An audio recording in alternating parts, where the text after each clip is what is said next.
Hi, my name is Tuan. May I ask you what your name is? Yeah, my name is Thais. Thais. Okay, nice to meet you, Thais. Nice to meet you too. Okay, Thais, do you live in Montreal? Yeah, I've been living here since March. Oh, since March. Okay, where were you from before? I'm from Brazil. Okay, from Brazil. So I heard that you are teaching languages. What language are you teaching? French and English, mainly for Brazilians, so beginners. Okay, wow, great. Okay, so are you teaching Brazilians who are who newly came to Montreal? No, actually I teach online.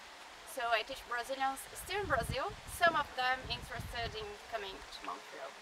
Okay, wow, okay. So how many languages do you speak? Like I know there's probably 3 at least. Yeah, Portuguese, French, English, and a little bit of German, but it's so different. Okay, wow, okay. So since you speak many languages, can you tell me what do you find are the advantages of knowing many languages? Mainly being able to communicate in many places, not everywhere, but many places. Also to get to know more, to have access to cultural stuff like movies. Like before I used to watch movies in English, and now I can. I have digital access to culture.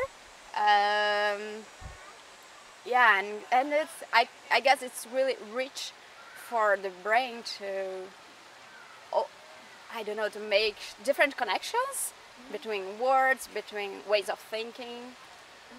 Quite a difficult question to answer. So you brush upon like the experience of many cultures.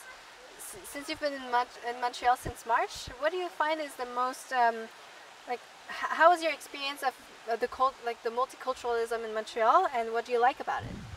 I like that I get to know people from many different places. I try to find groups using Meetup, the app, and I really like talking to them. And in spite of like many different background, it's nice to see what we have in common. So I guess that's what I find precious about multiculturalism.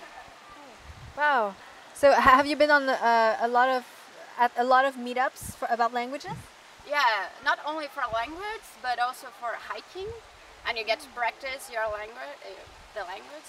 I'm still practicing, working a lot on my English, on my French.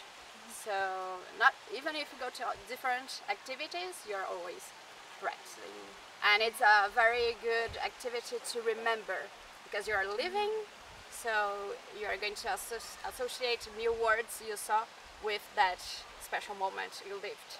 So yeah, I love it. Okay. Wow. Okay. So it helps you reinforce like the language that you're learning while practicing it with other people, right? Yeah, that's it. Practice is super important.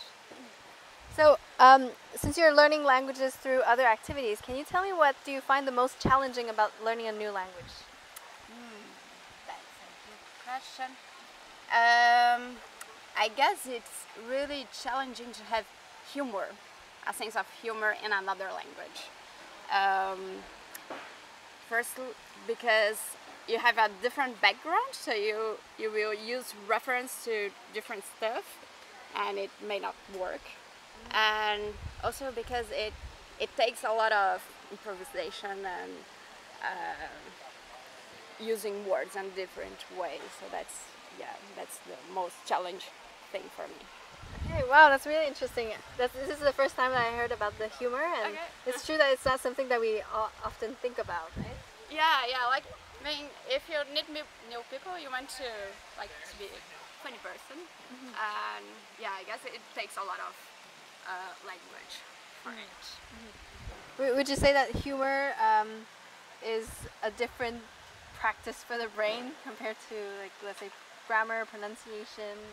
Yeah, maybe, because you have to have it all, and to be able to also to detach from it, to use it in a different way. So you have the grammar, but when you're trying to make a joke, you have to be witty or wise enough to use all that things you have in a different way. Okay. So since we're into jokes, can you tell me a joke, let's say in Portuguese, and do you have an equivalent in French or in English? Oh my god. I won't remember a funny good joke. Okay. And I'm terrible at Maybe next time. Yeah, I hope so. So I have a little game for you. Okay. It's a little quiz about the polyglots. So here I have a list of 11 polyglots, and I'm gonna show them to you, and I'll ask you to guess how many languages they speak. Okay.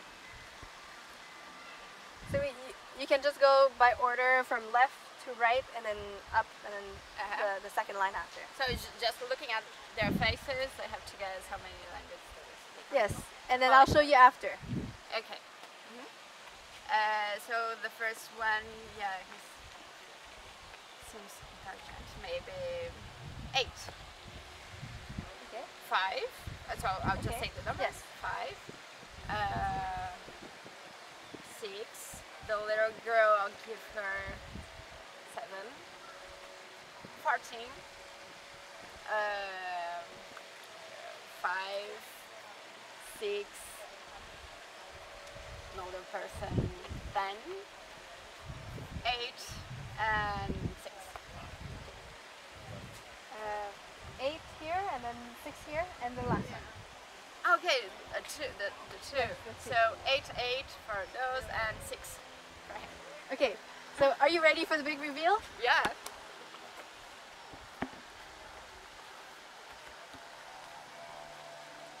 For some of them you were pretty close, but Yeah. for the first one, he knows between 20 and 30 languages. Oh my god. Wow. And It's amazing. And he studies over 40 languages. Okay, do you know how does he do it? You'll be able to find out how he does it. This is Richard Simcott. He's really well known in the polyglot community. Okay. And he's going to be speaking at our conference, the Montreal Language Conference. I'll try to be there. Great. The next one has 11, 7, 8. So this one you're really close. Yay. I don't know if you saw her video. It was viral on Facebook at some point earlier this winter. I haven't seen it. That's incredible. How old is she? I think she's, she's 4. Whoa. I think now she's a little bit older. And yeah, 7, 8, 11, 16, Ooh. 5 and 10. So you have 8 and 8. And 16. 16. So after knowing this, what are your thoughts? Are you surprised? Like, what do you think? I'm pretty surprised, especially how can you study 40 languages? That's incredible. Yeah, it's amazing. It's incredible. I'll try to get better. So all of them are our speakers for our conference, and they will be there here in Montreal, August 25th to 27th. So you're gonna try to make it? Yeah, sure. All right. So thank you very much for your time today. It was a great pleasure to talk to you. Thank you.